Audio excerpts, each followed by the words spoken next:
Action. For you. Your information about the men who robbed our money laundering operation is appreciated. It put to rest a lot of unanswered questions. You haven't made to talk to you about that. One more time? Was that good enough? Well, that's cool. All right, good. Bye. Thank you. Thank you. I like like that. She was a really interesting choice. I mean, I think people who are avid film goers know who she is. I mean, Run Lola Run was one of my favorite movies.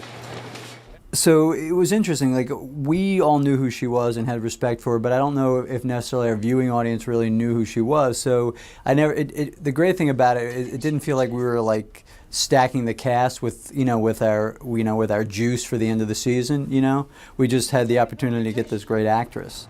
We should take this conversation across the street. And I will say that we did not seek her out. That she was a huge fan of the show, and her manager, her agents, contacted Sean and said she would love to do the show. I'll get calls from agents who'll say so and so, would be interested to be on The Shield. They're a big fan.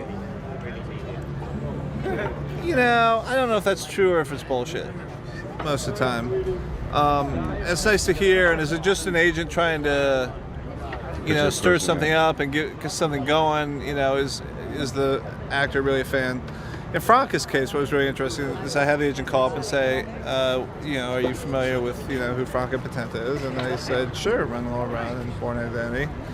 It's really good. Well, she's a big fan of the show. You should be interested in the show. So I stuck that in my Rolodex of agents who've called, throwing names out at me, and not really mean anything. I said, well, we're finishing up our 11 episodes right now. They're already written. We're going to make 10 more in the spring.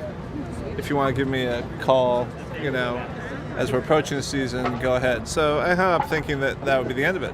Well, she ended up calling back in a couple months. Well, just calling about Franka again. She's a big fan of the show and this and that. I said, well, I'm meeting with the writers. We don't really have anything in the first couple episodes, but I'll continue to think about it. The agent called back again and said, Franka's filming a movie in Australia right now. But she wonders if during one of the breaks she has, if she could call you to talk to you about the show. That's cool. And I said, yeah, sure. And so there was a time that was arranged. It was like 5:30 in the morning, New Zealand. I think she was in New Zealand time. Yeah.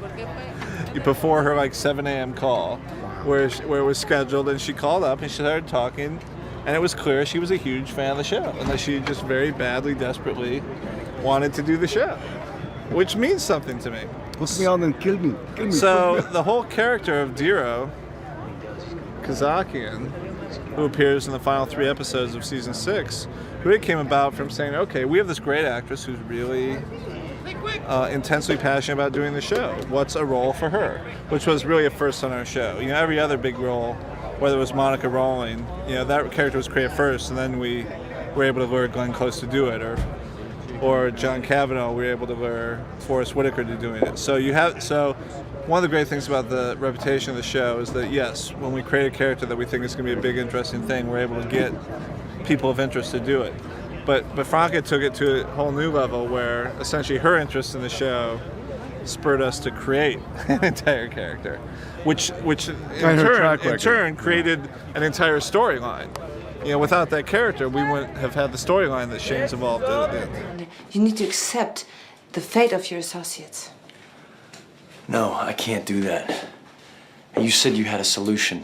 This is the solution. I got hooked to the show a couple of years ago when I lived in Los Angeles, and I was sick that day, and a friend of mine gave me the DVD of all the DVDs of season 1 to watch, and I got hooked immediately. For you. Your information about the men who robbed our money laundering operation is appreciated. It put to rest a lot of unanswered questions. I've been meaning to talk to you about that. I was intimidated working with Franka Potente. I did Born Identity. I had a small thing in Born Identity, and I'd met her briefly, but I just think that she's so beautiful and so talented that I was at a loss for words the first time I met her. I don't even think I got my name right. But when she slipped into that role, she quickly infused this awful person with this naivete that was you as a man, you wanted to fix it. You wanted to step in and you wanted to help.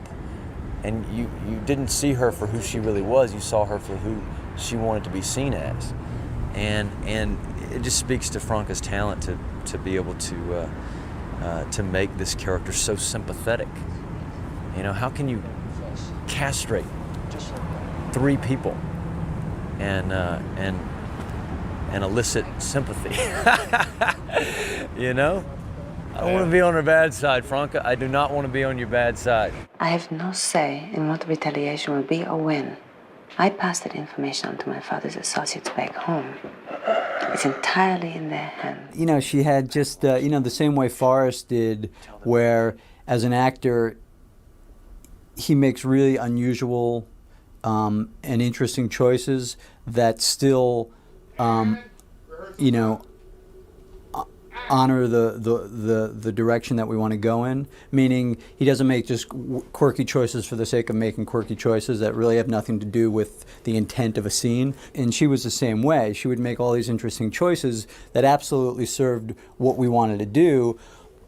You know, but it's just, you know, it's just the gift of a really good actor. She approached it from the standpoint of telling the story or interpreting these words without emotion. Her emotion was very, very reserved. And she played everything close to the chest the way that a mob boss does, you know, or someone in that position anyway, coming from that part of the country, or part of the world. And until it was required, Just give me a minute. for her to express how she felt. Check that in a motel. And then she was right there on cue. And you saw that this woman meant business.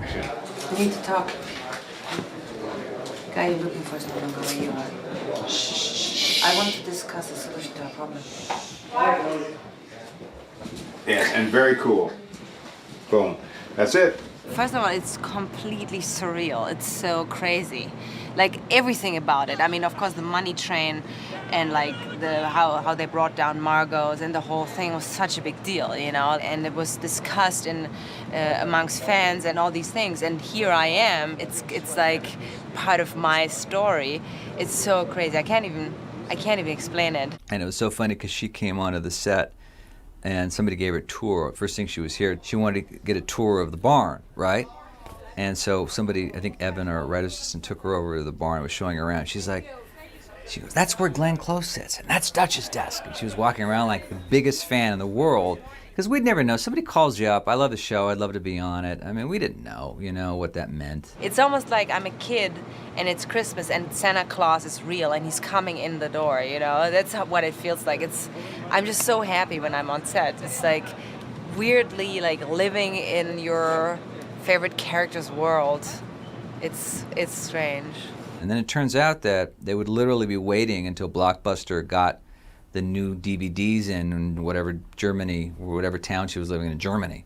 And the day they came out, her and her boyfriend would run to the thing and get it and just watch them all the way through. So that was really exciting. She was really, really talented. And she came in and I thought she folded in amazingly well. I thought she just had a real presence and a real quality. And her scenes with Shane I thought were fantastic. I thought they were just dynamite together. Let them go peacefully. When I came on set, they said that in preparation for the show, before they started shooting it, they would look at, they watched Run Lola Run because they liked the style for the camera and stuff for the show. And it's nice, you know, it's like a circle closing kind of that all these years later, I'm part of this. And it's very nice coincidence. Yeah, Clark Johnson, who directed our pilot. Yeah, Clark Johnson, who directed our pilot, had talked about, there were a couple movies, but Run Lola Run, he thought there were a lot of sort of special kind of, you know, visual techniques and approaches. Now our show didn't turn out to be quite as stylized as Run Lola Run was, but it was something that he had in his mind when he directed the pilot. I think the kinetic energy, especially in these sort of action scenes, was something that appealed to him. And you know, one of the first shots in the pilot is, you know, the strike team van sort of roars up, the side door sort of opens up, and our guys just, you know, flow out and and start, you know, running after this guy along the sidewalk. And I think that was probably, you know, one of the scenes that he had Run Lola Run in his mind for. Thanks to the great work that everybody here does, we're often blessed to have great talent that wants to come here and play in our little sandbox with us. We've had Glenn Close, we had Forrest Whitaker. Our most recent addition is Franka Potente. And you should all know that we've seen the work in the cuts. You guys have seen it, what she's been doing. It's been fantastic and wonderful. And it's been a great pleasure. And we love having you, and hopefully we'll see more for you. But in the meantime, it's a season 5.1/season 6 wrap. Did they give you an idea about what's to happen in the next season with your character? No, not at all. I'm nervous. Are they going to tell me? Are they going to ask me? Are they going to offer something? But I think from what I understand, everybody feels like that. Every week the new script comes out, so we'll see. I can only seriously give it back to you. I'm here, or I was here because I wanted to be here, and I can't even explain to you how super, mega, unbelievably exciting that has been for me. Really, thank you all so much. You're doing such great work. I mean, I'm not surprised because I'm a huge fan for all this time, but it's true. You are. It's really, thank you so much. All right, thank you.